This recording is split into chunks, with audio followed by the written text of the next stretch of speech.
Hola chicos y chicas, este es el segundo video que vamos a hacer de el área de Andes centrales.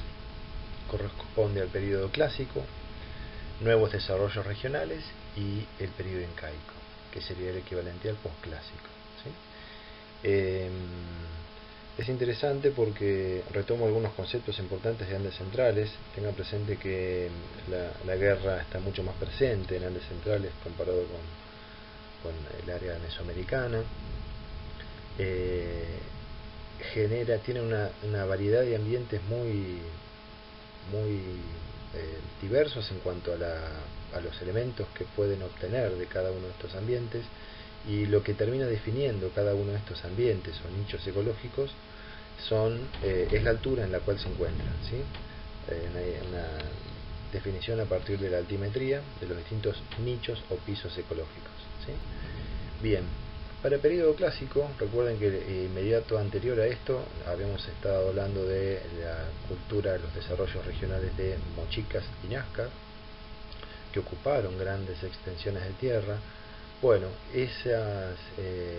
lo que ocurre con estos grupos es que en un momento ocurre una decadencia por conflictos internos generalmente, y porque otros grupos en otras regiones van tomando poder, generan presiones sobre los grupos que ya están desarrollados y terminan dominándolos, que es el caso de lo que ocurrió acá en el periodo clásico.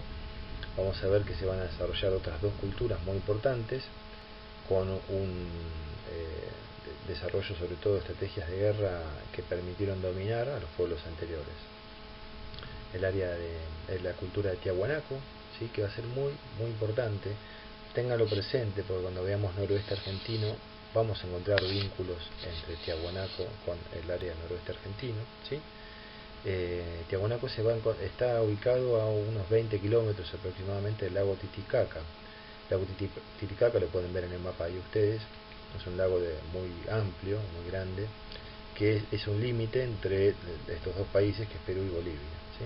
Tiahuanaco se encuentra en tierra boliviana y tuvo un área de influencia muy grande.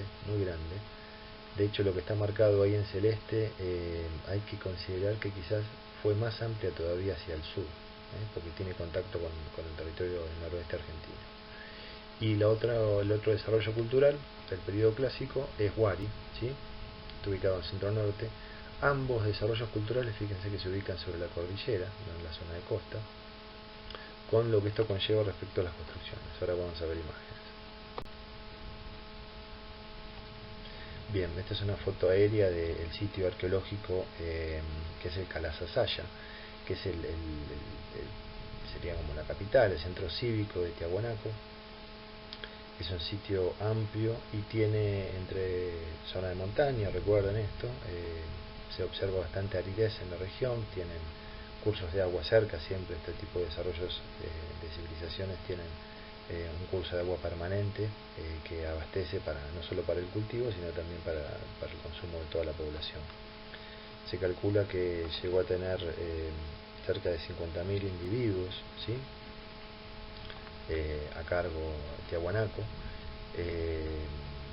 puntualmente en la periferia a este centro cívico ceremonial. Y ahora vamos a ver detalles.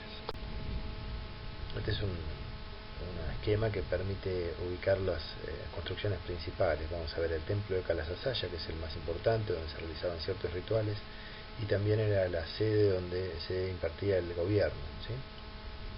Hay otros templos que van acompañando, y esta plataforma ceremonial que es Acapana, que probablemente también se realizaban ciertos rituales sobre la cumbre de esta plataforma. Bien, acá estamos viendo detalles de las construcciones. Hemos hecho mención que en estas regiones lo que sí abunda es la roca de origen volcánico, andesita, y con estas rocas talladas ellos iban haciendo este tipo de construcciones. La técnica yo la mencioné, la voy a desarrollar ahora, se llama técnica de sillería. ¿En qué consiste? En un trabajo de primero esculpido de cada uno de los bloques de roca, y después, considerando el lugar donde va a ir ubicado el bloque, se llegaba a tal detalle que se pulía en la superficie. Entonces el contacto era prácticamente completo de una cara de cada bloque con la otra, y esto lleva a trabarlo perfectamente sin necesidad de ningún tipo de elemento de unión. y la posibilidad que ante una vibración, como puede ser un sismo, esto puede articular de alguna forma y absorber el impacto, como ocurría en el área de Chavín, que ya lo mencioné. Ahora, lo interesante acá es que volvemos a ver algo propio justamente de Chavín, que son las cabezas clavas. Ven la cantidad de estas piezas que sobresalen, son como medidas justamente de clavo, que está incrustado en el muro, y la parte que sobresale tiene un trabajo de relieve que termina definiendo rostros. Estas cabezas clavas vienen justamente por influencia de Chavín de Huántar, que era un centro ceremonial importante del periodo formativo. Acá tenemos detalle, justamente vemos bloques de gran tamaño y cómo con otros bloques de menor tamaño van completando el muro, ¿sí? Fíjense que cada bloque está tallado de forma tal de que encaja únicamente ahí. No es de la forma tradicional que conocemos una construcción nosotros, con bloques homogéneos, todos iguales, que se van poniendo en forma simétrica. Acá lo que están viendo es que cada bloque es único y encaja únicamente en ese lugar. Trabajo que requiere muchísimo tiempo, ¿sí? Y una disponibilidad de mucha mano de obra. Bien, este es el Kalasasaya. Esto es una plataforma. Esto tiene unas escalinatas que accede hasta esa parte superior, y ahí al fondo, sobre ese umbral, ese portal, estamos viendo una escultura tallada que ahora la vamos a caracterizar. Se llama el monolito Ponce, el fraile le llama, ¿sí? Ponce es quien lo descubrió. Y volvemos a ver un tipo de escultura hierática. Ya sabemos de qué estamos hablando, ¿sí? Ortogonalidad, poca expresividad, síntesis en las líneas, ¿sí? Poco detalle. Esto es bien característico de este tipo de pueblos que basan su economía y su desarrollo a partir de la guerra, ¿sí? Lo artístico no va a estar tan marcado, tan desarrollado. Y esta figura está representando sin dudas a un sacerdote, ¿sí? Con su faldellín, con su tocado y con dos elementos en las manos. Probablemente sean vasos que estén portando algún tipo de brebaje de uso ritual. Bien, este es otro monolito, Bennett, también por quien lo descubrió. Perdón, lo descubrió Curtin. En este caso Bennett es un investigador que trabajó mucho, que dedicó prácticamente su vida a un arqueólogo, al área de Andes Centrales, y en homenaje a él se le colocó el nombre, ¿sí? Estos los han encontrado en ruinas, todos estos restos. El Tiahuanaco fue destruido después, y quien dominó toda la región va a ser el Inca, y el que tuvo contacto con el colono es el Inca. Por lo tanto, todo el resto de civilizaciones que estamos desarrollando ahora se encontraban en ruinas, ¿sí? Miren la dimensión que tiene, ¿sí? Ahí vemos una persona adulta y el tamaño que tiene esta pieza. Estamos hablando de por lo menos unos 6 metros de altura, ¿sí? Bueno, en La Paz, justamente, en plena ciudad de La Paz, se encuentra una plaza arqueológica, que lo que está haciendo de alguna forma es hacer una puesta en valor de los recursos patrimoniales que tiene el país.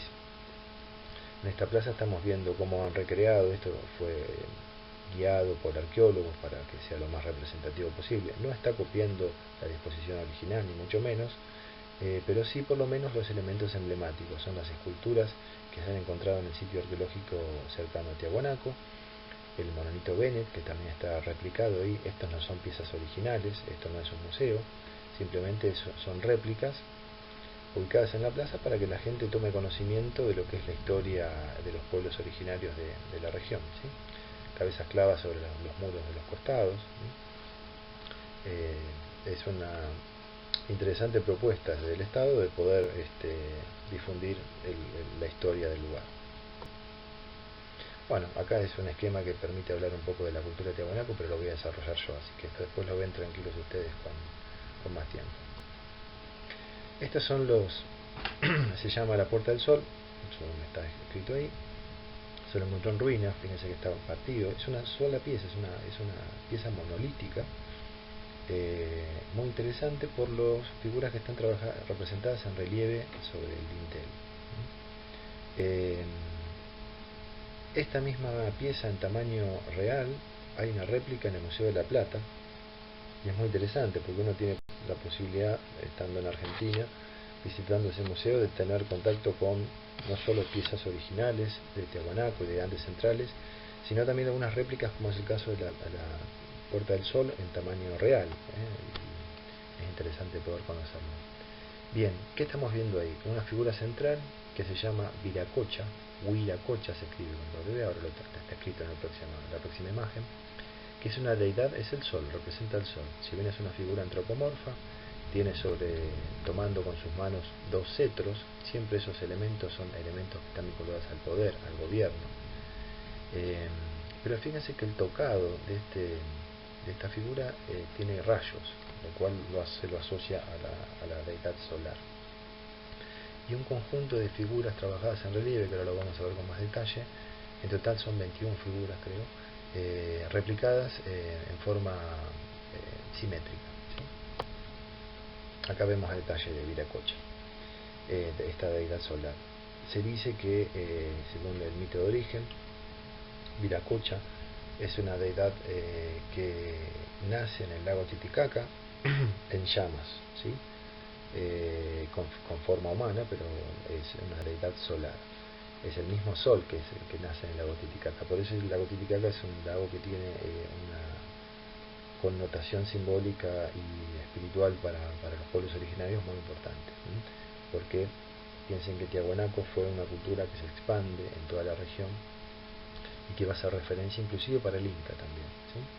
Bien, y las deidades que vemos a los costados se llaman dioses alados. Todos tienen alas, el cuerpo es humano, tiene alas, y en algunos casos vemos que se alternan cabeza humana y en otros una cabeza de ave, ¿sí? Todos con sus respectivos rayos, con lo cual también hay que ver si no está asociado como dioses secundarios vinculados a Viracocha. Y otra cosa interesante es que en los rostros de estas deidades que acompañan, de los dioses alados, todos tienen como lágrimas, ¿sí? Que bueno, hay que ver cómo se puede interpretar esas lágrimas. Algunos dicen que es el sudor producto del calor del sol, y otros que tienen que ver con escarificaciones que se hacían, lesiones intencionales en el rostro, ¿sí? Bueno, así se lo encontró en ruinas, ven que está partido. Luego se lo reacomodó, se lo ubicó correctamente, y hoy día tiene todo un trabajo de conservación, ¿sí? Es un sitio, forma parte de un sitio que tiene una puesta en valor para que el turismo lo pueda visitar. Bien, esto es una imagen del lago Titicaca. Es un lago que tiene muchísima historia. Pueblos originarios han utilizado estos valles que acompañan al cuerpo de agua, al lago, desde hace miles de años, y todas esas terrazas y andenes que pueden observar ahí vienen siendo trabajados por los agricultores desde hace cientos de generaciones, ¿sí? Bueno, esto se los cuento porque es interesante ver qué ocurrió con el caso de Evo Morales. Ahí el que estamos viendo ahí es Evo Morales asumiendo como jefe de Estado.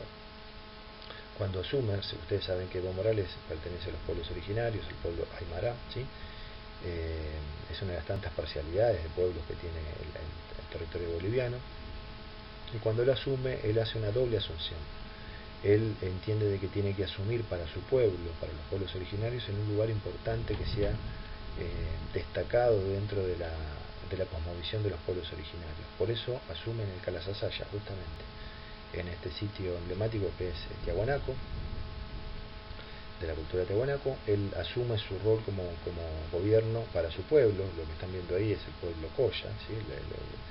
la gente de los pueblos originarios, Aymara, que responde a su figura. A su vez, luego hizo la asunción formal en el Congreso como jefe de Estado, ¿sí? Del Estado de Bolivia. Así que es interesante esta doble asunción que realizó este presidente. Y acá estamos viendo también a Evo Morales en un salar muy importante, muy conocido en el territorio boliviano, dando la bienvenida al nuevo año. Lo menciono porque nuestro calendario, nuestra manera de manejarnos de occidental, con una fuerte influencia europea, en realidad no responde a lo que los pueblos originarios tenían. La cultura mapuche, la cultura aymara, por ejemplo, El comienzo de año es cuando empieza el invierno en realidad, ¿sí? Es ahí donde comienza la actividad. Para los pueblos, lo que vimos con el solsticio, el descendimiento de Kukulcán en Chichén Itzá, en el área maya, corresponde al equinoccio de primavera, o sea que los plazos de comienzo de un ciclo en realidad van a ir variando, son todos pueblos agricultores y van a tener una mirada particular respecto a dónde comienza el año, pero en ninguno de los casos se asocia a nuestro calendario europeo, ¿sí? Bien, eso es en cuanto a Tiahuanaco. El sitio emblemático es el Calasasaya. Esas pocas esculturas son las que se reconocen, pero tuvo mucha influencia. De hecho tuvo el culto, esta cuestión de la cabeza trofeo, esta deidad decapitadora también va a estar en Tiahuanaco. No tenemos imágenes, pero vamos a ver esa influencia después en el oeste argentino. Y el otro desarrollo cultural importante del periodo clásico es Huari. Huari también lo ubicamos en zona de cordillera, entonces vamos a encontrar como recurso, como materia prima, a la roca trabajada. Esto está reconstruido, fue mucho más el deterioro que sufrió este sitio respecto a Tiahuanaco. Ven que esas piezas están sueltas porque en realidad estaban todas en ruinas y lo que hicieron para volver a acondicionarlo como sitio de visita es ubicarlas, pero sin saber el orden que tenía cada uno de estos bloques. Muchas inclusive, fíjense que los bordes se fueron deteriorando por la erosión. Bien, es un sitio que está en plena excavación, está en pleno trabajo de investigación, no de ahora, desde mediados del siglo XX, pero los trabajos de investigación siguen. El problema con muchos de estos sitios es que los presupuestos que tiene el Estado, tanto en Perú como en Bolivia, durante muchísimas décadas no tenían disponibilidad o no se tenía conocimiento, no se consideraba tan importante las excavaciones e investigaciones y quedaban en manos de comisiones extranjeras, de investigadores de otros lugares del mundo, que se llevaban gran parte de esa información y quedaba poco para estos países. En la actualidad la mayor parte de los grupos de investigación son grupos formados por arqueólogos peruanos y bolivianos. Bien, vemos en el área de Huari justamente los fardos funerarios, que ya estuvimos haciendo mención, que se desarrollaron en toda la zona de costas inclusive. Otros casos de fardos funerarios, fíjense sobre la base del fardo funerario que encontramos calabazas, cuencos, cuando se colocaban alimentos. De hecho, al lado de la calabaza, en la imagen que está a la izquierda, se ven los marlos de maíz, ¿sí? Ese maíz fue colocado como parte de los alimentos que se tenían que llevar el individuo para esta nueva etapa, para esta transición, ¿sí? Y las máscaras funerarias, en este caso de madera, trabajadas por talla. Bueno, una imagen de lo que es un fardo funerario, ya lo conocemos. Bien, ¿en qué se basó el Imperio Huari? El Imperio Huari estuvo básicamente sostenido a partir de la guerra. ¿Sí? Eran pueblos que tenían muy claras las estrategias bélicas para hacerse del territorio de otros grupos, ¿sí? y mantenían la economía a partir de la expansión territorial. Por lo tanto, los sitios arqueológicos Huari, vamos a ver que tienen murallas defensivas muy altas, justamente para poder sostener estos espacios ante posibles rebeliones de los grupos que estaban sometidos, ¿sí? Acá vemos estos muros defensivos de gran altura, con el trabajo de pirca. Esto no es trabajo de sillería, esto es pirca. La diferencia es que en el trabajo de sillería la roca está tallada y pulida en cada una de sus caras para que el encastre sea perfecto. En cambio acá lo que se van colocando es las piezas según la forma que tienen, generando una base estable entre una y otra. Pero este tipo de pircas, que también las vamos a encontrar en el norte argentino, en la región patagónica también, con el paso del tiempo se derrumban, ¿sí? Bueno, estas son parte de las estructuras que se han encontrado de los distintos grupos Huari. Recuerden que se expandieron en la zona de cordillera y costa centro-norte de Perú. Esto seguramente era una plaza de uso ritual, con esos compartimentos que vemos ahí, seguramente o tenían figuras a las cuales hacían ofrendas y eran parte de los rituales de la cosmovisión de ellos, o se ubicaban personas. Eso son hipótesis. Bien, ciertos espacios donde habitaban, y en la imagen inferior es interesante ver que en algunas zonas hacían murallas defensivas que tenían pasillos en su interior, en el medio de la muralla, parecido a lo que sería el concepto de la muralla china, que lo que hacía era actuar como límite de defensa, pero a su vez tenía un pasillo interior que permitía el desplazamiento de los grupos de guerreros de una zona a otra, y la ubicación estratégica ahí para protegerse del ataque de otros y poder atacar desde la parte alta de la muralla. Eran muros estratégicamente ubicados en estas murallas defensivas. Bien, esta es la razón por la cual estos grupos han tenido éxito, que eran las armas. Estos rompecabezas, ahí dice porras, también se los define como porras o rompecabezas. Sobre ese orificio que tiene en el centro, estas piezas de roca, tenía un mango, y era un arma mortífera realmente, porque tiene mucho peso cada una de estas piezas, y cuando golpeaba partía un hueso, hacía una fractura, o si le pegaba en la cabeza, obviamente directamente lo mataba a la persona, en la mayor parte de los casos. Con estas armas eran con las cuales ellos iban conquistando los territorios y mantenían el orden, ¿sí? Acá vemos piezas cerámicas de la cultura Wari, parecidas a de los pueblos anteriores. Lo que va ocurriendo con estos pueblos que están basados en la guerra es que no hacen grandes innovaciones en arte, sino que toman los conocimientos de los pueblos anteriores y los replican. De hecho, muchas piezas están hechas por pueblos que están sometidos por el imperio Wari, ¿sí? O sea que las técnicas que aplicaban eran las técnicas que tenían los pueblos originarios anteriores a Wari, que fueron dominados por el imperio, y hacían piezas para ellos. Bien, luego de este periodo clásico, donde se desarrolló Tiahuanaco y Wari, tenemos una etapa de un nuevo desarrollo regional que se va a dar en la costa, ¿sí? La cultura Chimú. Esta cultura, vamos a ver en imágenes, tiene varios puntos. ¿Ven? Todos estos nombres que están viendo acá son sitios que quedaron bajo el dominio de los chimúes, ¿sí? La cultura chimú se expandió por la zona costa centro-norte, ¿sí? Y el sitio más importante, que tiene mejor evidencia, es Chan Chan. Está en la costa, por lo tanto lo que vamos a ver son una construcción hecha en base a barro y arena, como ya hemos visto en otros desarrollos culturales de costa. Y fíjense que acá que esto fue desarrollado alrededor de un oasis natural, que es el que están viendo ahí, ese cuerpo de agua oscuro, ¿sí? Sobre ese cuerpo de agua es que desarrollaron el resto del centro cívico ceremonial. Acá estamos viendo justamente Huachak, que se llama ese nombre, que tiene ese oasis natural.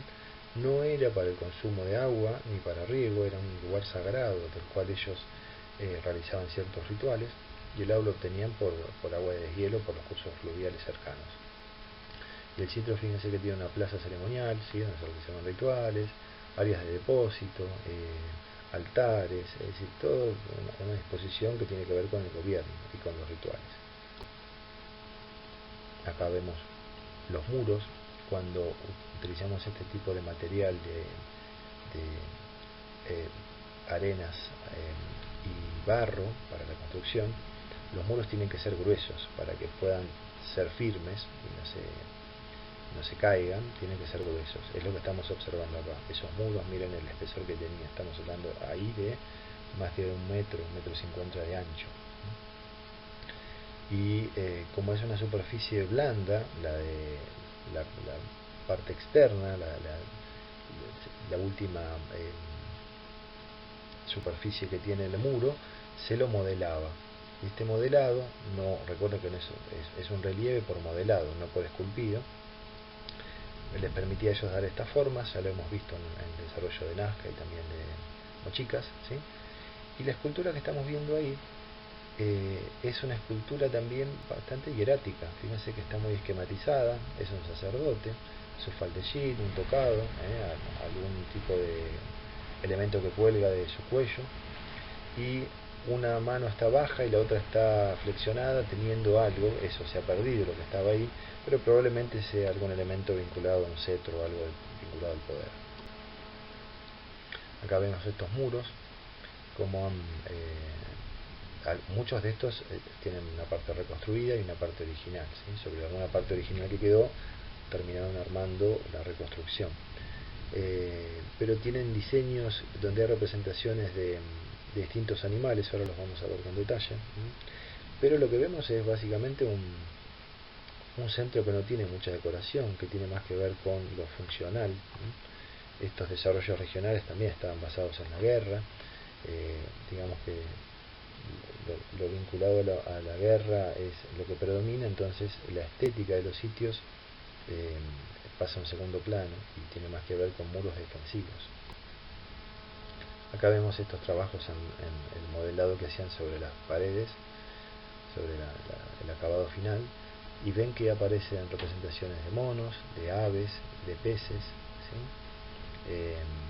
Que eran los recursos con los cuales ellos sostenían su economía.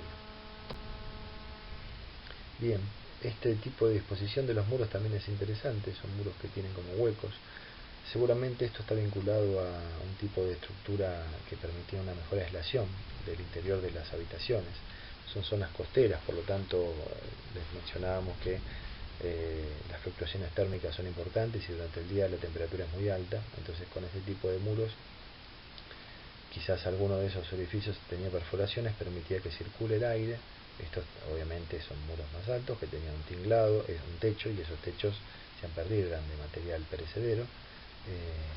Entonces esa disposición así permitía que circule el aire y hacían más frescos los espacios.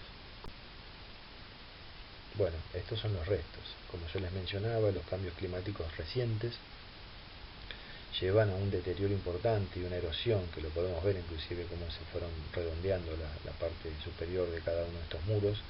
Entonces se han empezado a diseñar este tipo de tinglados hechos con lonas y con un material que permita evitar el contacto de la lluvia directa con el sitio, con las áreas de evidencia arqueológica. Acá volvemos a ver estos sacerdotes que están de alguna forma ubicados en la entrada del sitio de Chan Chan, y estos muros de gran tamaño. Lo que es interesante de Chan Chan, así como mencionamos que no tuvo un gran desarrollo en su cerámica, sí ocurrió con la metalurgia. Desarrollaron aleaciones. Una de las aleaciones más usadas, que después la toma el Inca, es la lumbaga. La lumbaga es una aleación entre cobre y oro, ¿sí? Hace un metal de mayor firmeza, y con eso, y otras piezas son de oro puro y otras piezas son de cobre, y plata también usaban, diseñaron este tipo de piezas. Trabajaban por golpeteo, ¿sí? Al metal lo iban aplastando por golpe hasta hacer una lámina, después lo recortaban y le daban la forma que ellos querían. También se ha encontrado la fundición del metal, y hacían moldes. Ya hablaré con mayor detalle de cómo hacían la técnica, se llama de la cera perdida, ya lo mencionaré en su momento. Bueno, estos dos elementos quizás ustedes los conozcan a través del desarrollo incaico, pero en realidad fíjense que pertenece a pueblos anteriores al Inca. Por un lado tenemos a la izquierda un vaso de uso ceremonial, es un vaso sólido, macizo, de oro, con incrustaciones de rocas preciosas, ¿sí? Que tiene la representación de una deidad solar. Fíjense que ahí aparecen como los rayos, y estas se definen como queros, pero el nombre quero en realidad pertenece al quichua. El quichua es la lengua del Inca, o sea que estos vasos han tenido otro nombre para los pueblos anteriores al Inca, y el Inca lo definió como quero, ¿sí? Se escribe con K. Los queros estos son vasos cónicos, y el otro elemento que vemos a la derecha es un hacha de tipo ceremonial, que se llaman a través del Inca los tumis. Un tumi es la parte inferior, es la parte de corte, es una herramienta que utilizaban no para la guerra sino para ciertas ceremonias en las cuales realizaban sacrificios, y la representación que estás viendo, que sería el mango, Es una representación de una especie de sacerdote con su tocado, con sus aros, ¿sí? Con su atuendo tradicional, también hecha en oro. Acá vemos claramente la técnica del golpeteo sobre el metal puro, ¿sí? Se lo aplanaba, se lo alisaba, después se lo pulía y se hacía ese tipo de máscaras funerarias, ya sean con decoración como la de abajo o un poco más sencilla como la de arriba. Inclusive vemos la técnica del repujado como elemento decorativo. Acá lo que estamos viendo también son otras piezas. Esta es muy conocida, es anterior al Inca, y esta pieza lo que está mostrando es una especie de sacerdote, pero en realidad lo que vemos es un cráneo, es una figura muerta, es como un culto a una deidad con forma humana pero muerta, y tiene un tocado muy elaborado, es una pieza hecha en oro también macizo, con todo un trabajo de relieve en la parte inferior, que sería el equivalente al pectoral. Y en la otra imagen lo que estamos viendo es un diseño muy detallista de un pectoral trabajado por repujado. También este tipo de ornamentos eran usados por las castas sacerdotales para los rituales. De la cultura chanchana, además de la metalurgia, se destaca este tipo de cerámica. Llama la atención porque es una cerámica de color gris plomizo, que es única, porque hasta ahora toda la cerámica que hemos estado viendo era una cerámica con mucho colorido, pero esta cerámica gris plomizo se da únicamente en este desarrollo cultural. Lo vamos a volver a ver en el noroeste argentino. Es una técnica que se aplica para que quede ese color, no tiene que ver con el color de las arcillas, sino con la técnica de la cocción de la pieza en el horno. Cuando en el horno se cierra el horno, se llama oxidorreducción. El horno ya no incorpora más oxígeno. La combustión que ocurre de lo que está a alta temperatura, que se está quemando, al no tener más oxígeno, termina de cocinar la pieza, pero la pieza queda con este color oscuro, ¿sí? Como ahumada queda la pieza. Y bueno, se le da el tipo de la técnica de horno. Y lo que vemos acá interesante es que incorporan el asa estribo, que era un asa característica de la cultura mochica, ¿sí? En cuanto a los diseños, estamos viendo representaciones de animales, felinos, ahí vemos una especie de difícil definirlo, es un cuadrúpedo, pero tiene como si fuera un pico de pato, ¿sí? Y orejas, es raro. Hay una fusión de rasgos de distintos animales, y en otro vemos un hombre que está probablemente pescando en un tipo de embarcación como las que vimos hechas con totora. Acá vemos otros, distintos tipos de aves, felinos, la llama. Y ahora vamos a hablar del Imperio Incaico. El Imperio Incaico es interesante porque es lo que uno más reconoce de la región de Andes centrales, y sin embargo lo que hay que destacar es lo político-administrativo del Imperio Incaico, pero la mayor parte de los desarrollos culturales o las evidencias materiales del patrimonio cultural incaico es por copia de pueblos anteriores, ¿sí? No tuvieron grandes innovaciones en arte, porque era un grupo que estaba dedicado a la administración y de la guerra. Entonces incorporaron de los otros pueblos todas sus técnicas, sus conocimientos para la elaboración de cerámicas, de metalurgia, de arte plomario, de telar, ¿sí? Bien, miren la extensión territorial. Estamos viendo que ocupa parte, este es el momento de mayor extensión, ¿no? del Imperio Incaico. Parte de Ecuador, prácticamente todo Perú, gran parte de Bolivia, las estribaciones de la zona amazónica, noroeste argentino y centro-norte de Chile. Es un área muy extensa. Para que tengan una idea, ellos tenían un sistema de caminos de comunicación. Si sumamos todos los kilómetros de caminos desarrollados por el Inca, se calcula unos 40.000 kilómetros, es decir, una vuelta completa al planeta, ¿sí? Hechos por caminos hechos por el Inca. Es impresionante cómo han elaborado esta red de caminos y la funcionalidad, cómo optimizaban la circulación dentro del imperio. En la imagen de la derecha lo que pueden ver es el Tahuantinsuyo, que es la división territorial en 4 áreas, que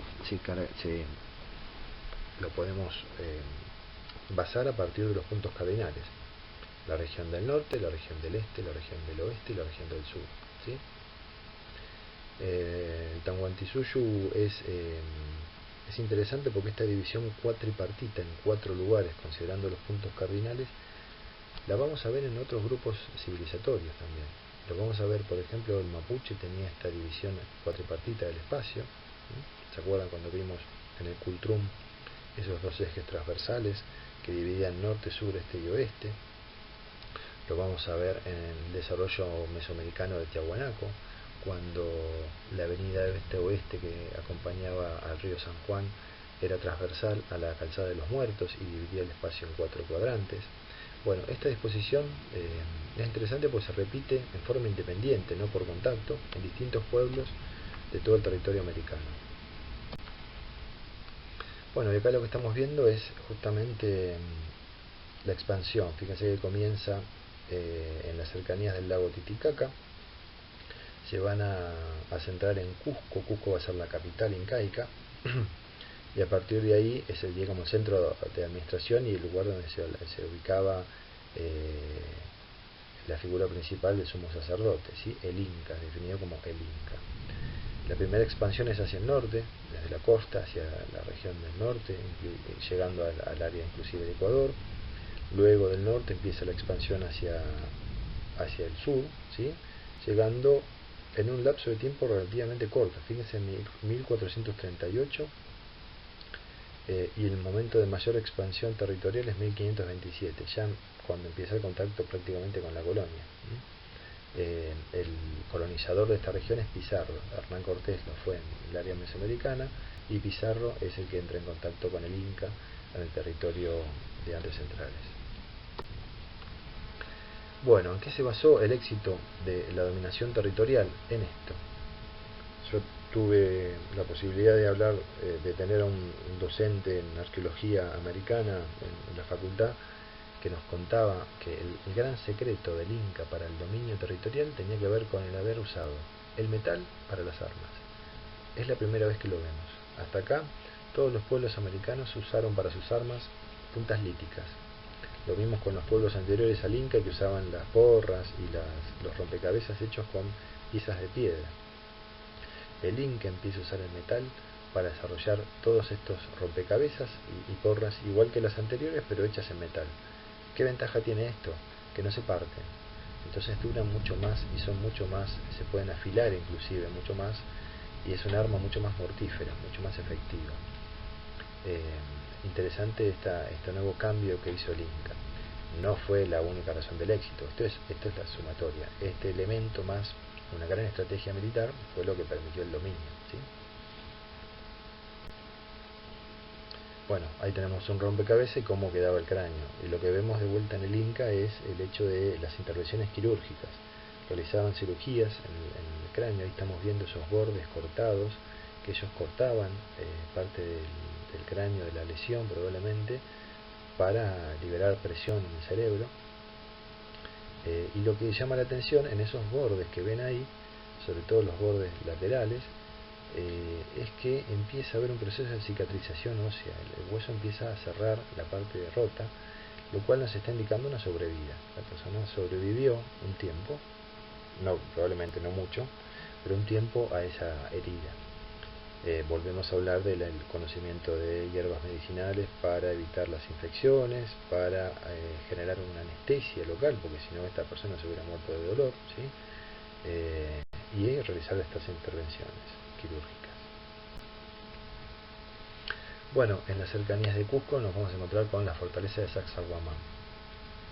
Sacsayhuamán era justamente un sitio que actuaba como fortaleza, en realidad también era de uso ritual, sagrado, por la disposición. Fíjense que tiene una serie de círculos concéntricos, de idea de descentralización.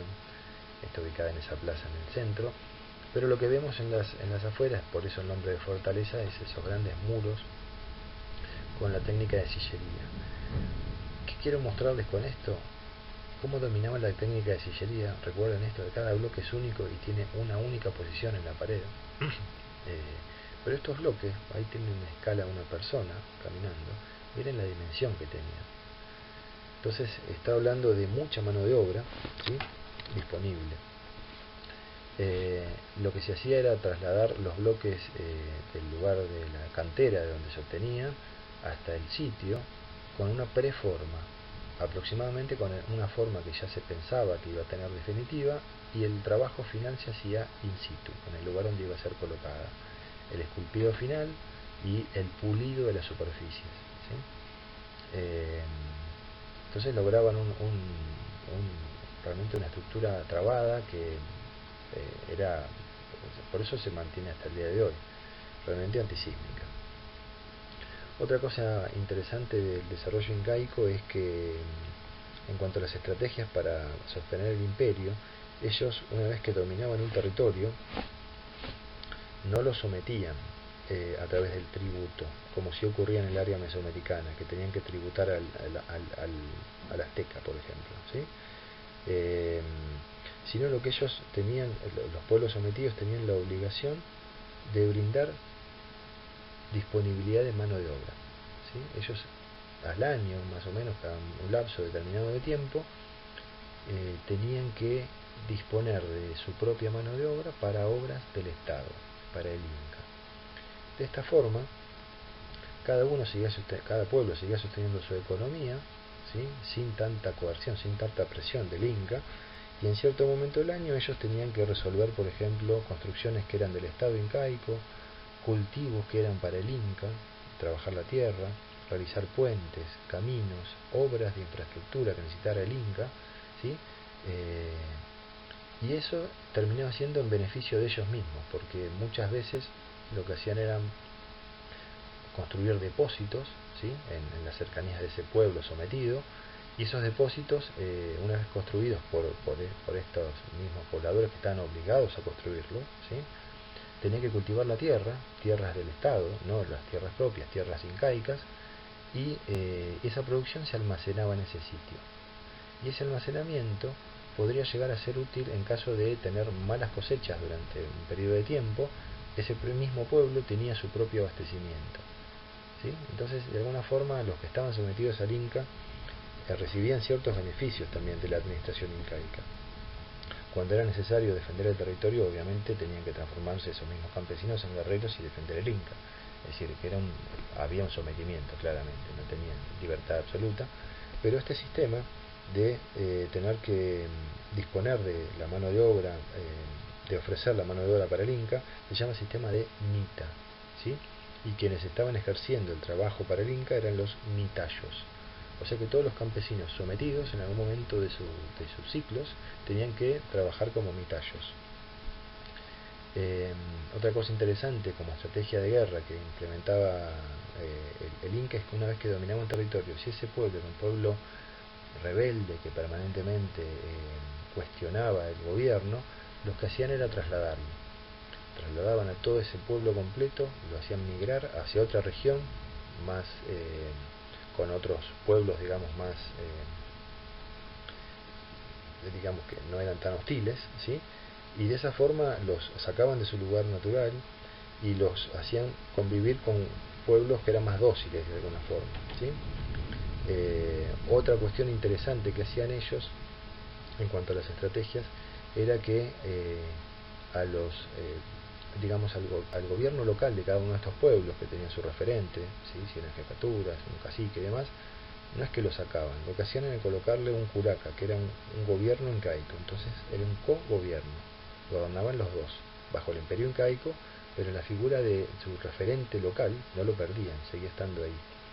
Y lo que hacían era a su hijo, que era el sucesor del cargo de ese pueblo sometido, sí lo llevaban a Cusco a que lo formen los incas. De esa manera, cuando volvía como adulto, ya volvía con la cabeza y con la formación incaica. Entonces quedaba un pueblo legitimando su propio gobierno, su propia línea de herencia, ¿sí?, pero con una concepción incaica. Así que interesante estas distintas estrategias que tenían para dominar el territorio. Bueno, acá estamos viendo algo de las cuestiones constructivas. Esto es bien propio del Inca. Observen cómo es la pared que estamos viendo ahí. Primero, la pared del costado, ven que la inclinación, no la abertura que tiene la escalera. Estoy hablando de la pared lateral, cómo termina. Termina con el muro, los muros laterales, perimetrales de una construcción, tienen una base más ancha y se van achicando en superficie hacia la parte superior. O sea que los muros están como inclinados hacia adentro. Esto es la típica construcción incaica, y lo que logra con esto es una estructura más firme, pensando en la actividad sísmica, ¿sí? No solo el encastre por sillería de las piezas de los bloques de roca, sino también esta disposición de los muros inclinados le daba más firmeza. Por otro lado, lo que estamos viendo es que las aberturas también eran aberturas trapezoidales, la base es más ancha que la parte superior, ¿sí? Esto también es parte de la estructura antisísmica. Bueno, en cuanto a los bloques tallados por sillería, fíjense que también inclusive tenía hasta cuestiones de diseño, porque ahí lo que estamos viendo es la representación de la huella de puma, ¿sí? De un felino. Y es parte de un muro. Entonces construían, pero al mismo tiempo también hacían diseños con las mismas piezas que tallaban.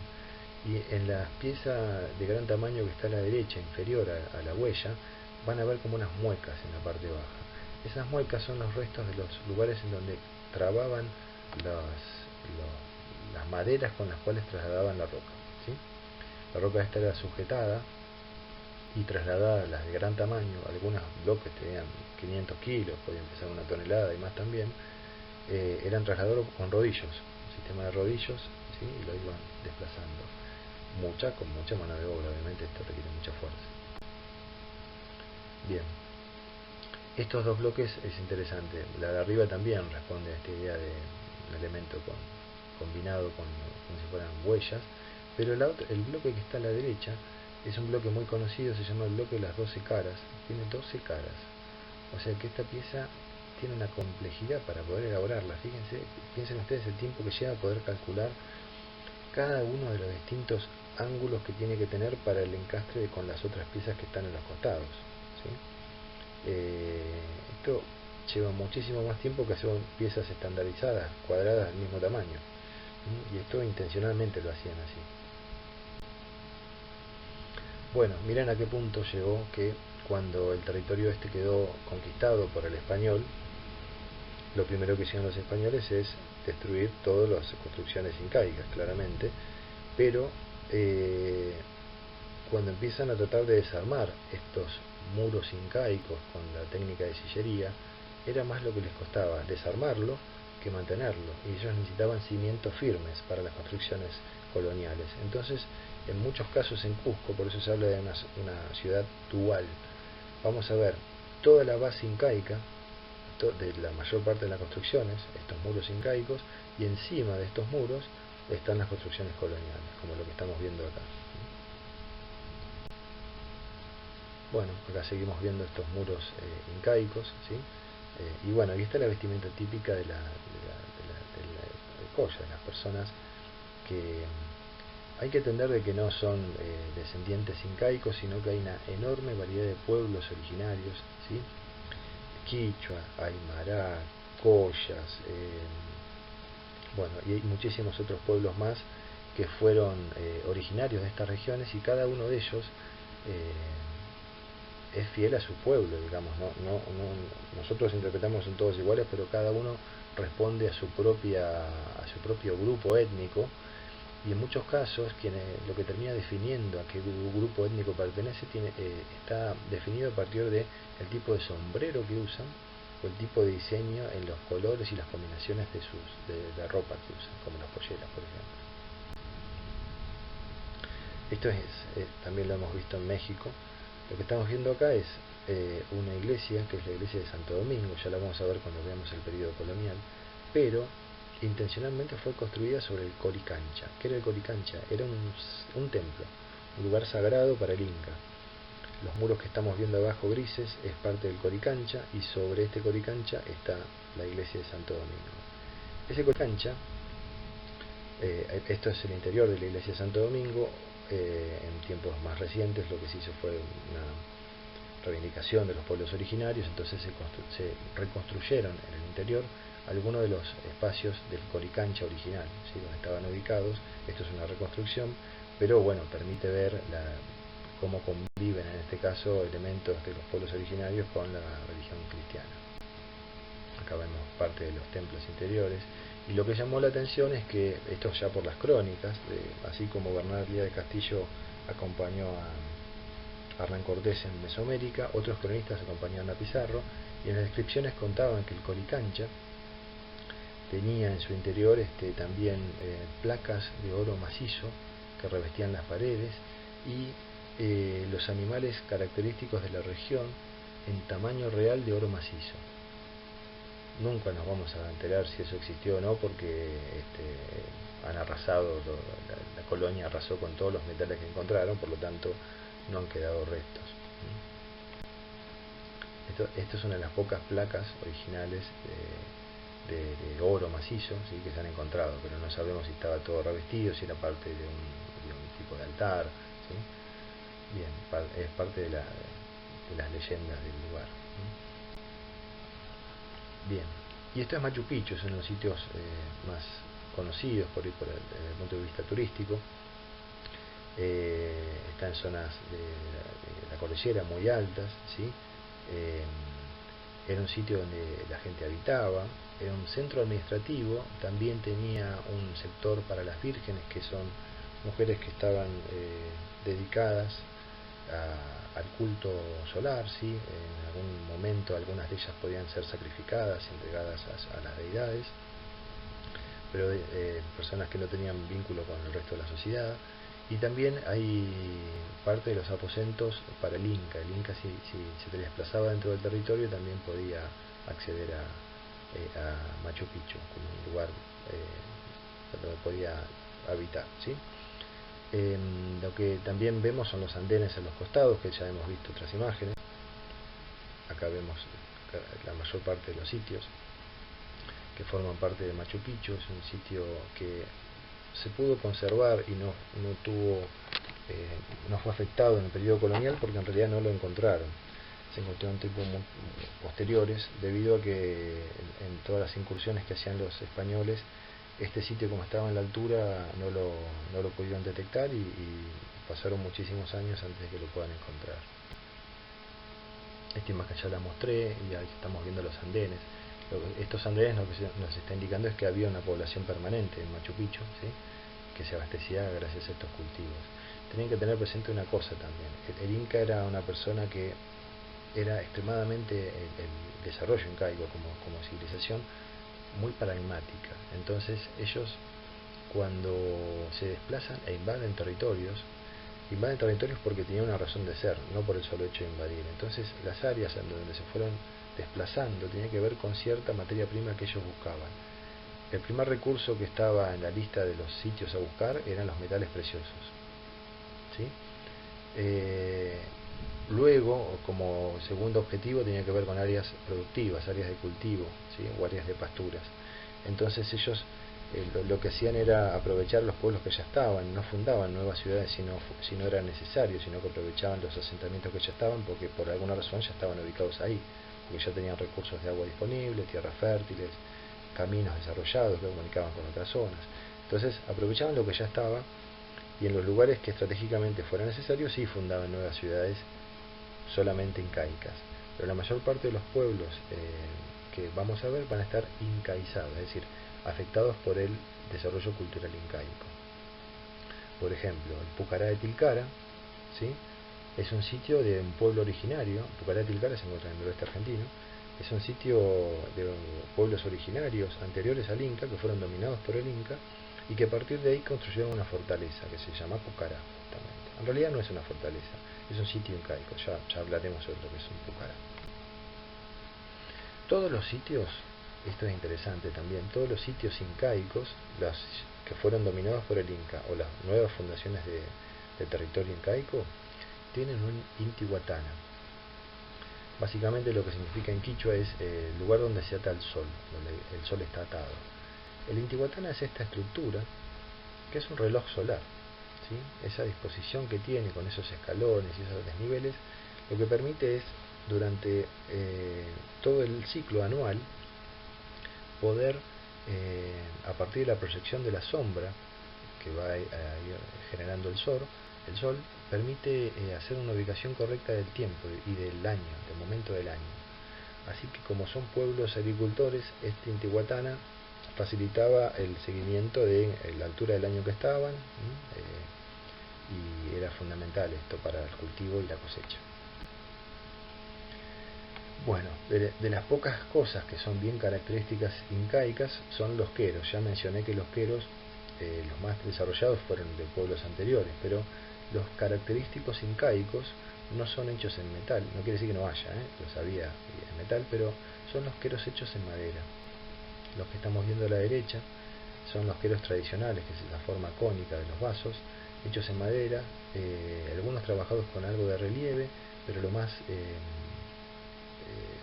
destacado es la pintura, ¿sí? Una pintura muy preciosista, con mucho detalle, con elementos simbólicos, ¿sí? Aparecen elementos naturalistas, es decir, que tienen que ver con elementos reconocidos como animales, como figuras antropomorfas, y otras que son una serie de diseños geométricos abstractos, ¿sí? Que también aparecen.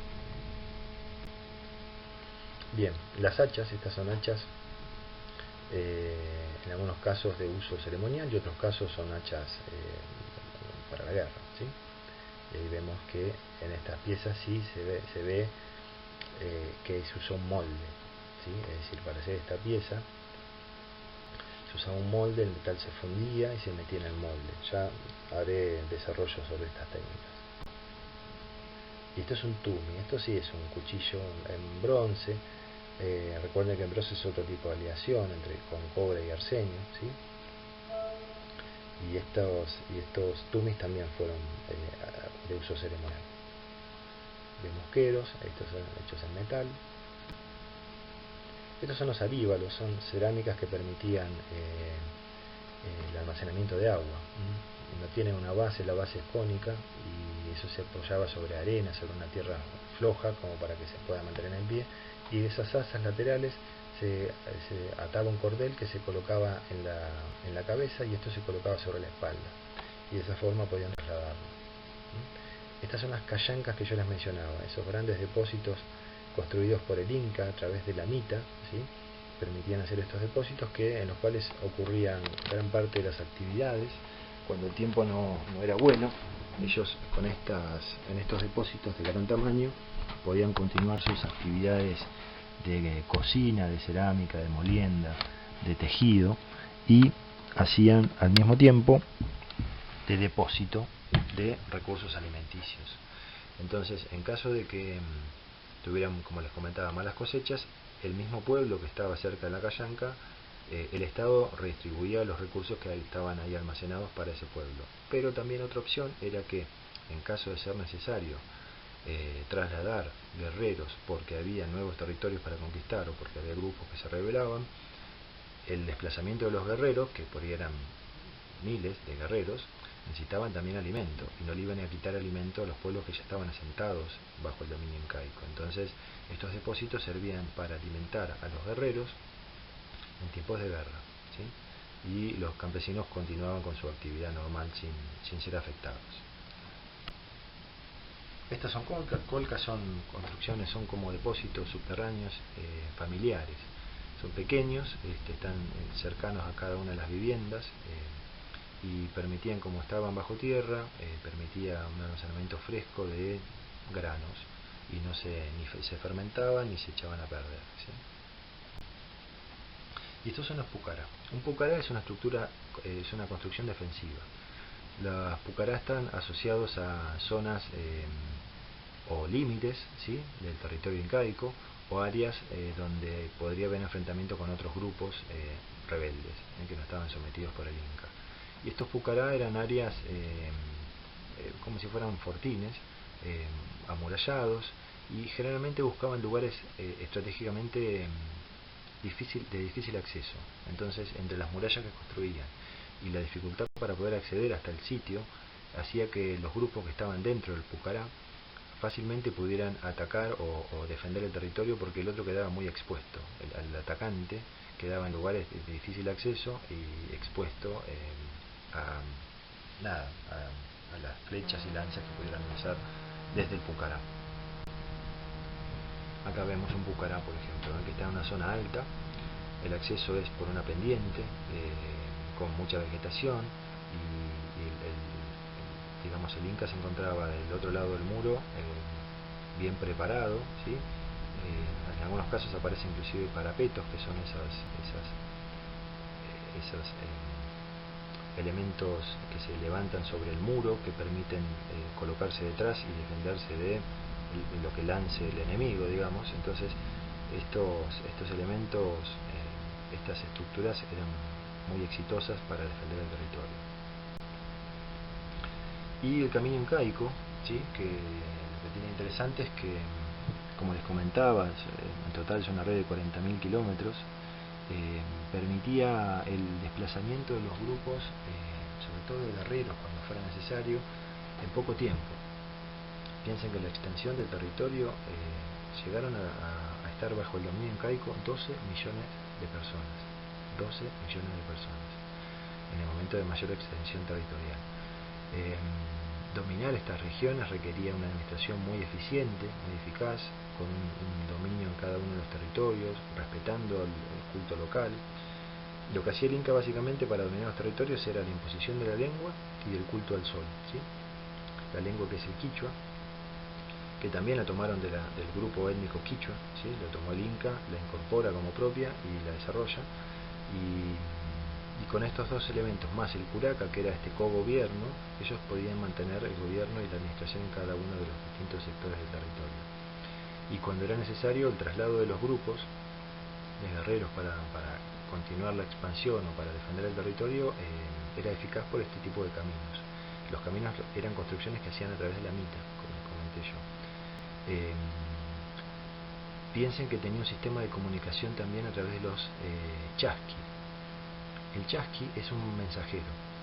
A través de esta red de caminos ellos hacían postas como si fueran viviendas, que se llaman chasquihuasi, en distancias entre 10 y 20 kilómetros uno de otro, con personas que estaban dedicadas, formaban parte de la administración incaica, dedicadas a ser mensajeros. Entonces, cuando era necesario de una región que estuviera a 500 kilómetros, a 1000 kilómetros de Cusco, llevar información a Cusco, la información llegaba muy rápido, porque cada uno de estos chasquis, una vez que recibía el mensaje del chasqui anterior, realizaba este recorrido de 10, 15 kilómetros, 20 kilómetros hasta el otro chasqui, dejaba el mensaje y volvía a su puesto. Y esta forma de mensaje en postas, el mensaje llegaba en forma muy rápida de una zona a otra dentro del imperio. Así que era muy eficaz la administración del gobierno. Bueno, y también desarrollaron esto, que son puentes. Piensen que son zonas montañosas, que había que sortear cursos de agua de mucho caudal durante todo el año, o áreas de precipicios muy pronunciados. Entonces desarrollaron sistemas de puentes. Los puentes no han quedado restos porque estaban hechos con sogas. Esas sogas se han degradado con el paso del tiempo. No eran puentes hechos con roca, pero sí tenían un sistema de puentes que comunicaban áreas en forma mucho más eficaz.